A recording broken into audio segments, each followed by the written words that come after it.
Thank you for joining me, Diana Master, on NMH at 1, where we highlight the news making waves in Namibia and beyond, ranging from current affairs, community stories, sports and economic news. Coming up in this broadcast, housing clients want their money back.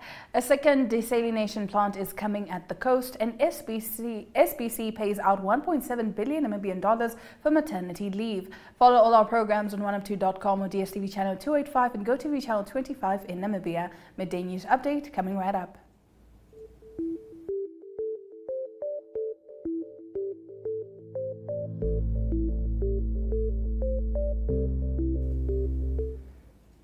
Hundreds of Katutura residents gathered in the front of the City Vintage Customer Care Centre in Katutura yesterday morning and demanded answers regarding alleged misrepresentation and misinformation of pensioners and general residents on the status of their water and electricity accounts. City of Vintage debt relief registrations were extended till the end of May 2024. Elizabeth Kebes reports.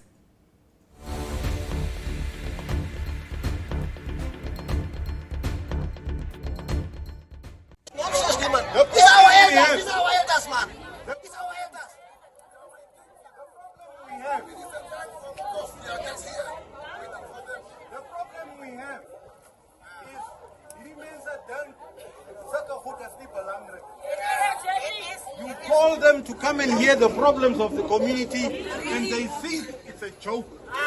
They think it's just a fly-by-night thing. Now, we are going to wait. We are a humble apology to the other officers that are represented. Competition Commission. Is there someone from the Competition Commission? No one. We found that the city of Windhoek is illegally charging us things that we don't receive.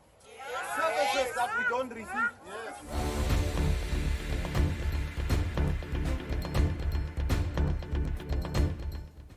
Stay with us. Visual News highlights local stories from across Namibia right after the break.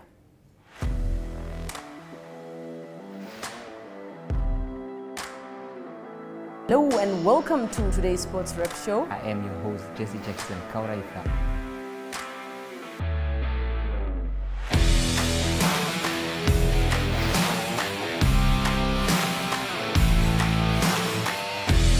In replay, Namibia, who had won the toss for the first time on this tour. Good day everyone, time for international sports news, starting off with tennis news, both on the WTA for women's and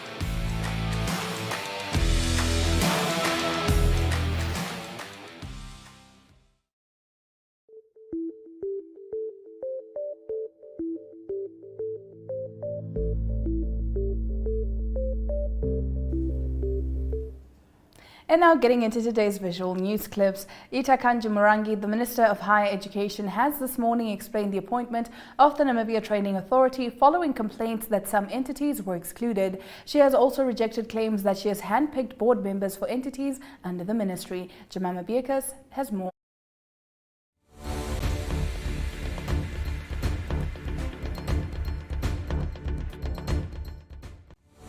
Institution, like if you look at our universities, they have what we call councils, and it is the councils that do the hiring. It is the councils that do anything that has to do with the governance of those institutions. I don't handpick, and I did not handpick anyone anyway, because that obviously means you are saying the human resources within these SOEs are not functioning. You are saying the councils that are there to do the recruitment of those who are supposed to be there, as well as the executives within those institutions, are not working. But I work on their behalf. I don't, and that's the bottom line I can tell you. Okay, with regards to jobs allegations, I cannot say anything about that. Those are administrative matters that have been explained by those who are responsible for explaining them. And indeed, the ACC has actually come out as well to verify and state the fact that indeed what has been submitted to them by those who deal with the administrative matters in this ministry justifies the fact that there isn't anything untoward. There isn't anything that was done out of line to label me in the manner that Jobs actually thinks.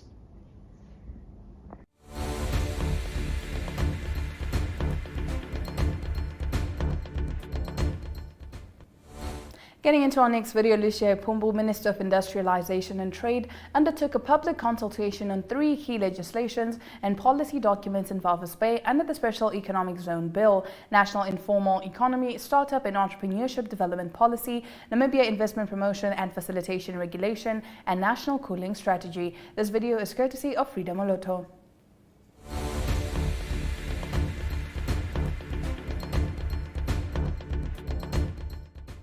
I want to first start with the Special Economic Zone Bill. This bill is coming in to replace what we have known as EPZ.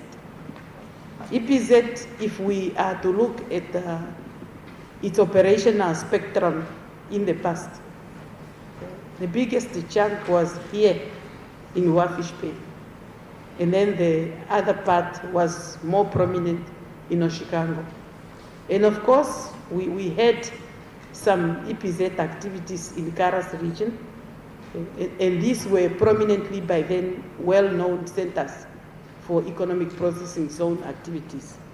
We are saying now, at this point in time, because of those challenges that the governor have narrated that led us almost into tax havens, we said we went back to the drawing board and we had to withdraw the EPZ regime.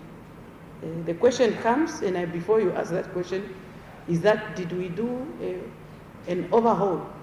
We had to withdraw the EPZ regime, but we had to go back to Parliament to make sure that the incentives that were pegged on EPZ regime do not wither away, because otherwise we would not have investors coming here and knocking on our doors. And then we went to Parliament to extend those incentives so that they are applicable up to the end of year 2025. We have pushed it thus far, hoping that by 2025 we would be done with the law itself. And I think we are still well on time. This is early 2024, and we envisage to table and finalize this bill before the end of this year, so that now a new regime of incentives that has been reworked, that would bring in now minimal tax incentives in the various non-financial incentives, non-fiscal incentives, we would be able to bring on board while waiting for the bill to go and sail through the general process of lawmaking. And I want to believe that before the end of this year, we would have passed this law. And as we are consulting, on the other side, we are already working on the new set of incentives.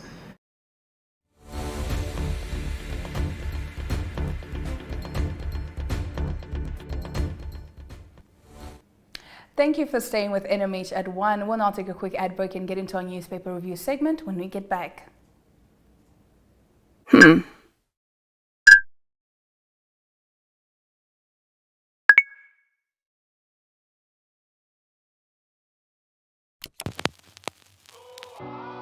E-Ticket, your online ticket solution for events and event marketing, bringing you ease of mind and making sure that your event gets out there.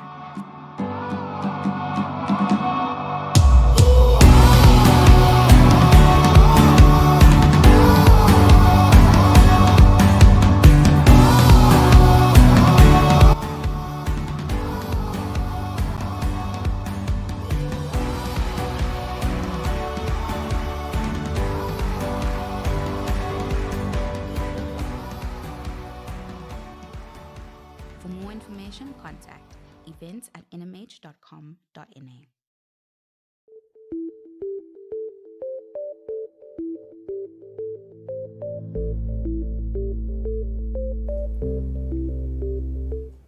You're still with NMH at 1. We now take a look at what the lead stories are in Namibia's daily newspapers.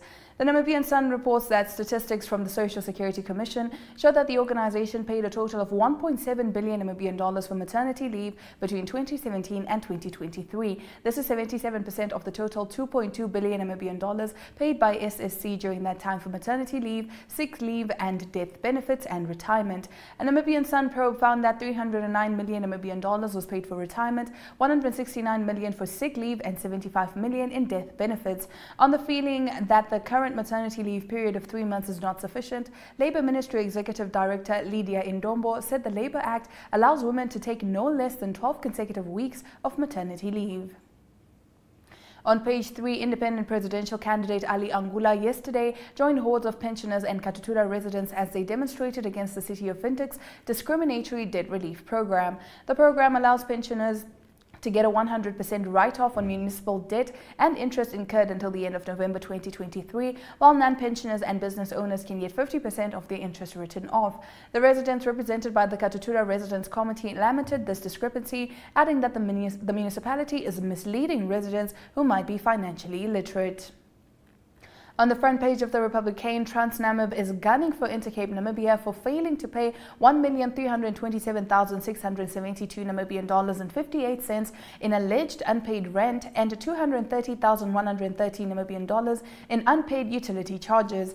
This debt allegedly stems from Intercape Namibia's neglect to settle its monthly rent of 48,384 Namibian dollars due on the 7th day of each month, as well as utility charges for its operational site at number 19 Prof. Mburumba Kerina Street, Windhoek, prompting TransNamib to seek their eviction. Agreement between the two parties, represented by then TransNamib CEO Johnny Smith and Intercape CEO Johan Ferreira, are said to have entered into a written lease agreement from August 2019 until the end of July 2021, with provisions for a 12-month lease renewal, subject to the absence of defaults or breaches in the existing contract. Additionally, stipulated in the contract is that any default or breach by Intercape will result in the cancellation of the agreement. Documents indicate that TransNamib issued a written notice to Intercape Namibia dated June 21, 2022 to make outstanding payments. On the paper's page 3, 2 men aged 31 and 44 have been arrested for allegedly poaching 2 black rhinos in the Etosha National Park. Environment Ministry spokesperson Romeo Muyunda confirmed that the carcasses of a rhino cow and a medium-sized bull calf were found at the Kamildoring waterhole on Sunday. The Namibian police confiscated 4 rhino horns as well as firearms. Now moving over to the Allgemeine Zeitung's front page, Trevor Brokarov and the co-defendant Marcus Ruinasi will remain in custody. According to the public prosecutor's office, the accused has a criminal record and numerous pending cases. Farmers from the Windhoek area have been called upon to address outstanding complaints to be held this month for guides in the Huab Rivier region. On page 3, Namibia's first waste buyback center has been inaugurated to promote recycling, job creation and community development, promising economic stability and environmental protection. Stick around, we continue with the second half of our newspaper review segment after the break. Neo Paints has established a 67-year Namibian legacy, creating personalized paint solutions that blend quality and innovation for the Namibian people. We pride ourselves in being a 100% Namibian-owned company, investing in our country and our people by employing and empowering true Namibians. With every brushstroke, Neo Paints commits to our quality guarantee and always delivering a coat of excellence. At Neo Paints, we always stay true to our country. We are as Namibian as you.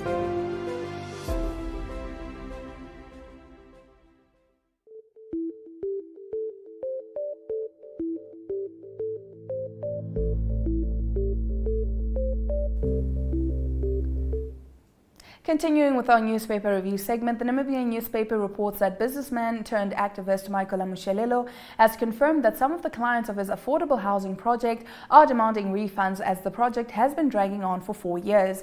Amushelelo advertised a housing project at Brakwater from 2021, an initiative to build 150 unserviced plots and affordable houses for middle-income earners who find it difficult to acquire home loans.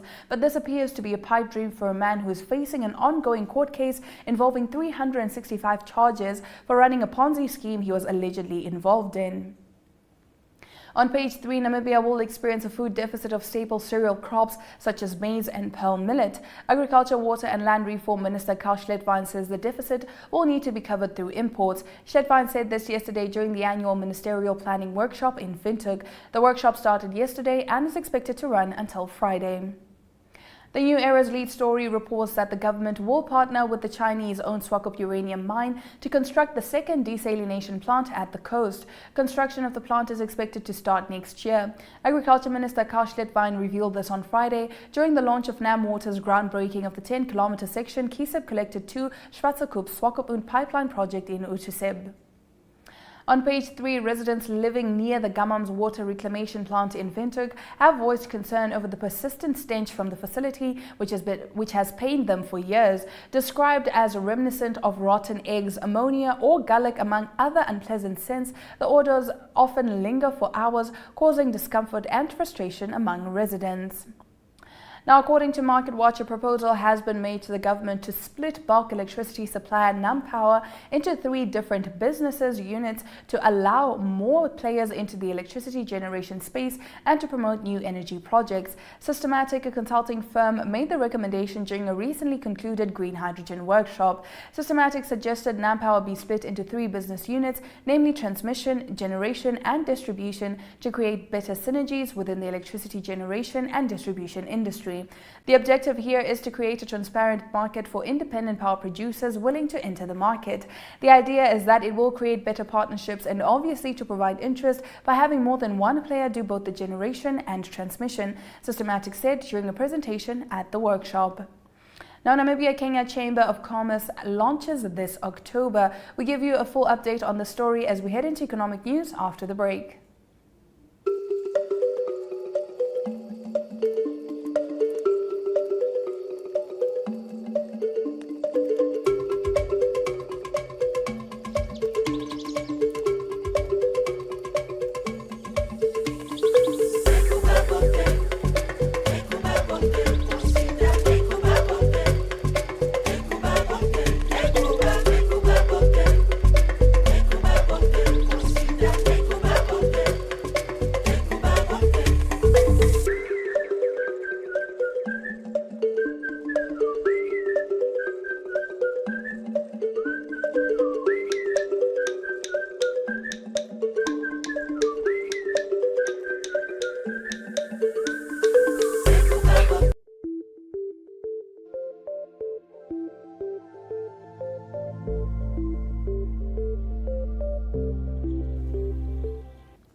In economic news this afternoon, plans are underway to launch the Namibia-Kenya Chamber of Commerce to accelerate trade and investment between the 2 countries and attract international investments, founder Elvis Mboya said. The new chamber's objective is to be a platform and bridge for investors and traders interested in exploring new opportunities in Kenya and Namibia, premier gateways to East African Community and Southern African Development Community markets.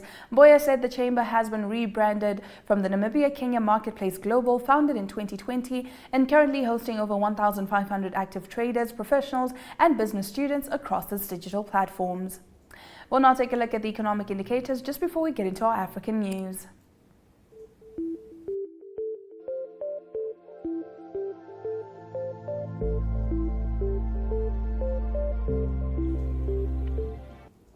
The Namibian dollar trades at 23.66 against the British pound, 20.23 to the euro, 19.04 to the US dollar, and 2 Namibian dollars and 63 cents buys you 1 Chinese yuan.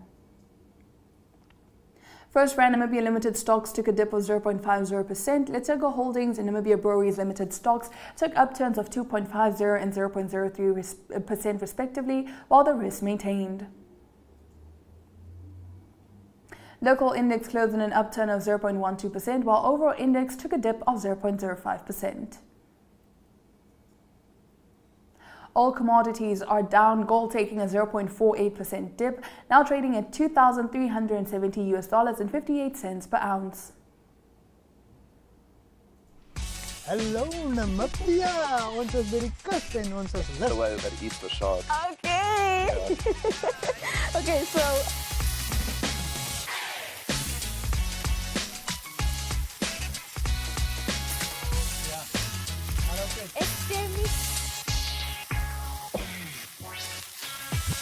Yes. Please, today you make sure that we are fed. Sorry, exactly.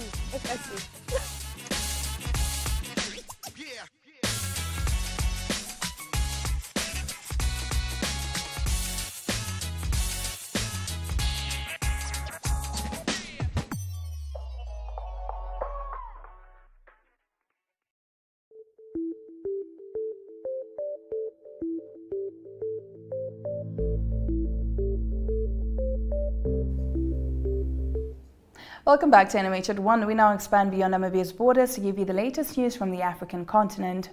A batch of the children's cough syrup manufactured by Johnson & Johnson in 2021 has now been recalled by drug authorities in 6 African countries. This is after Nigeria's drug agency warned that it contained high levels of a toxic and potentially fatal substance. Drug regulators in Tanzania and Zimbabwe are the latest to recall the syrup as a precautionary measure, although Zimbabwe's Medicines Control Authority said there was no record of the syrup being imported into the country. Last week, Nigeria's National Agency for Food and Drugs Administration and Control recalled a batch of benylin pediatric syrup after detecting the toxic substance diethylene glycol in it.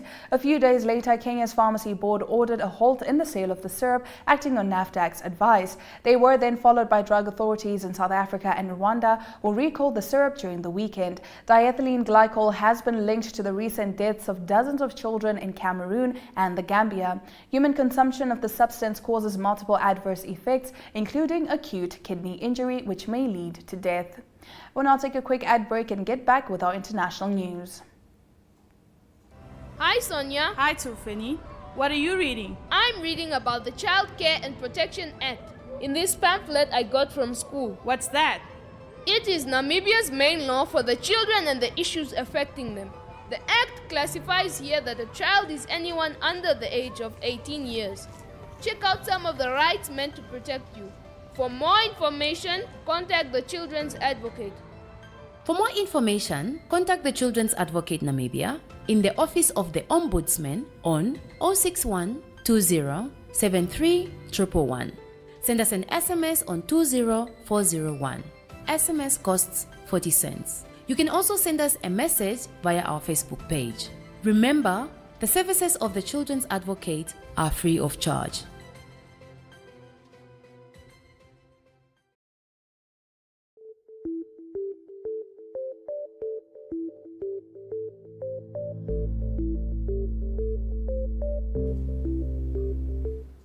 And now getting into our international news. Israelis awaited word on how Prime Minister Benjamin Netanyahu would respond to Iran's first ever direct attack as international pressure for restraint grew amid fears of an escalation of conflict in the Middle East. Netanyahu on Monday summoned his war cabinet for the second time in less than 24 hours to weigh a response to Iran's massive weakened missile and drone attack, a government source said. While the attack caused no deaths and little damage, thanks to the air defenses and countermeasures of Israel and its allies, it has increased concerns that violence rooted in the Gaza war is spreading and fears of open war between the longtime foes. Israeli military chief of staff Herzi Halevi said on Monday that this launch of so many missiles, cruise missiles and drones into Israeli territory will be met with a response, but gave no details. Iranian Deputy Foreign Minister Ali Bagheri Khani told State TV on Monday night that Tehran's response to any Israeli retaliation would come in a matter of seconds, as Iran will not wait for another 12 days to respond. But the prospect of Israeli retaliation has alarmed many Iranians, already enduring economic pain and tighter social and political controls since protests in 2022 and 2023. Iran launched the attack in retaliation for an airstrike on its embassy compound in Damascus on April 1st, attributed to Israel, and signaled that it did not seek further escalation. That brings us to the end of our international news, but stick around for local and international sports news coming up after the break. We are all seeking connection to each other, to the world, to the spaces we exist in.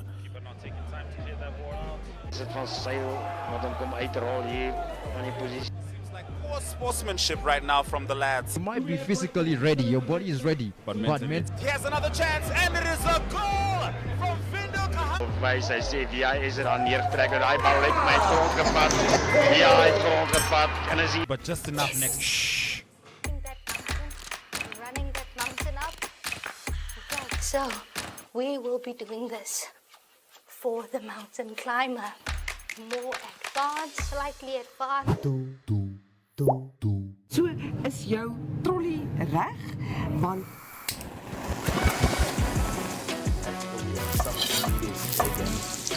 I love that. I love that. So then kickstart our countdown at number 5 with this one. Op Netwerk TV se Klets Kompas gesels ons nuus van 'n Maandag tot Donderdag. Ons kyk ook na die weer en meer.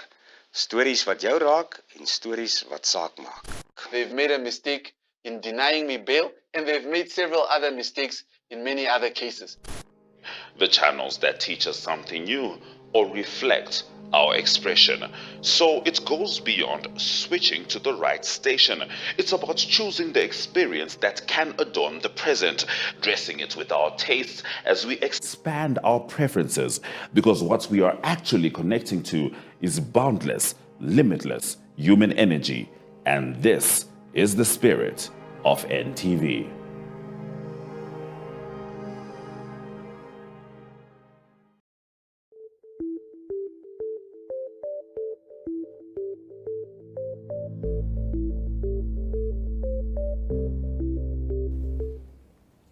You're still with NMH at 1, getting into our local sports stories. The Demarine Namibia Premier Football League season enters its most crucial period, with almost all teams now having played an equal number of matches.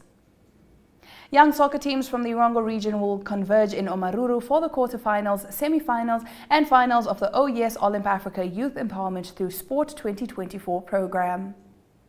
And the Walvis Bay Golf Club Senior Branch hosted its first ever Interbranch Seniors Open last week. The two-day event had a sizable field of 31 players entered, with visitors from Swakopmund, Henties Bay and Windhoek. Right after this, we bring you international sports news.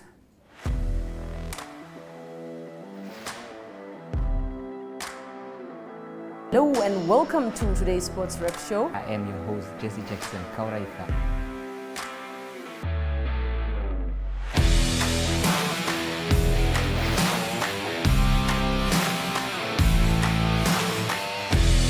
In replay, Namibia, who had won the toss for the first time on this tour. Good day everyone, time for international sports news, starting off with tennis news, both on the WTA for women's and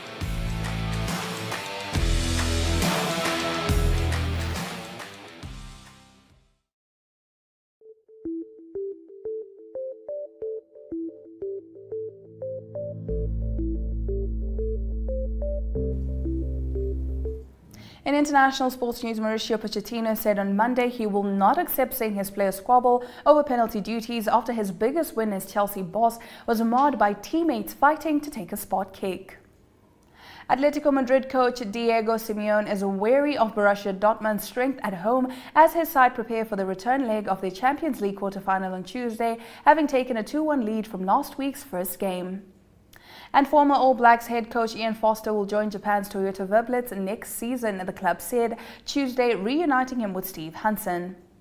If you're just joining us, this is NMH at 1, and we'll get into the highlights from today's broadcast right after this.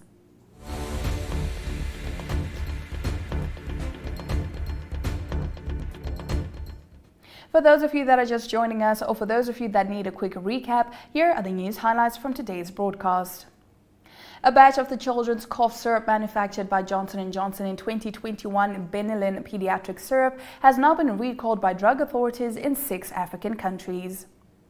In international news, Israelis awaited word on how Prime Minister Benjamin Netanyahu would respond to Iran's first ever direct attack as international pressure for restraint grew amid fears of an escalation of conflict in the Middle East. And in local sports, young soccer teams from the Irongo region will converge in Omaruru for the quarterfinals, semi-finals and final of the Oh Yes Olymp Africa Youth Empowerment Through Sport 2024 program. Those have been your highlights. Remember to tune in every weekday at 1 p.m. to spend your lunch hour with NMH at 1, catching up on the latest news in Namibia and beyond. From me, Diana Master, do have yourselves a lovely Tuesday ahead.